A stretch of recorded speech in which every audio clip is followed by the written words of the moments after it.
Hi, my name is Marissa Cantu, and I decided to make my influential study on being sane in insane places by David Rosenhan. Why did he do this study? He simply wanted to test the validity of the way psychiatric diagnosis was done, and if they were reliable and accurate. He also did it to see if they would accurately be able to tell if the patients were sane or insane. So, there was actually two methods to this experiment. The first one is known as the main study. The study consisted of 8 patients, 5 male and 3 female, and they were all pseudo-patients, which means that they actually didn't suffer any of the symptoms at all. They went to 12 different institutions in 5 states, and the symptoms that they were used were hearing voices that were empty and hollow, and they specifically used the word thud. However, when they were admitted, they didn't claim that illness, so it was kind of like they went to their initial appointment, and then after that, they just didn't have any of those symptoms anymore. And when they were discharged, they had to take antipsychotics, and the doctors described their illness as schizophrenia in remission. So, after the first study, the second study consisted of a hospital and its staff.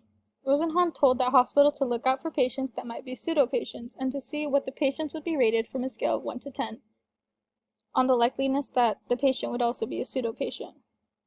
They also had to be treated appropriately.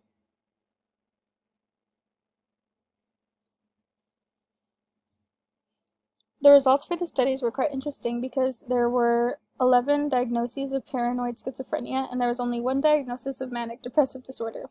All of them were discharged with a diagnosis of schizophrenia in remission, which isn't quite the same as, cancer in remission. Rosenholm's experiment further explains that they had a sense of dehumanization, invasion of privacy, and boredom. And to conclude the study, Rosenhan stated that there was no way that the doctors can distinguish the sane from the insane in psychiatric hospitals.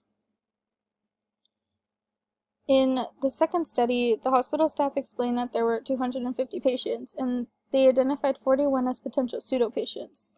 But Rosenhan then explained that he had not sent any pseudo-patients to the hospital, so their judgments weren't really accurate because everyone there was there for a good reason. He then concluded the second time that the psychiatric system was unreliable in diagnosing. So the importance of the Rosenhan experiment was to emphasize careful diagnosis, and that means that the doctor should be more careful in who they're diagnosing. And, kind of believe every patient that needs help. However, they should lower the assumptions that people make because everyone that goes in isn't going to have one specific disorder.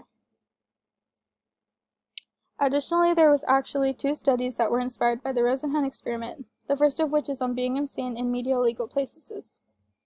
So for that study, it was interesting to see that this type of stuff doesn't just happen in a medical aspect, it also happens in criminal justice.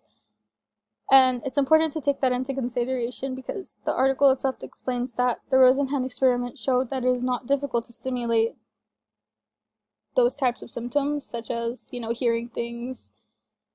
So that article had more to do with pleading for insanity type of deal in the courthouse. The second study that is based off the Rosenhan experiment is called Promoting and Protecting Trainee Welfare in an Imperfect World. And this article was actually based in New Zealand. So it kind of shows that America isn't the only country that has these types of problems.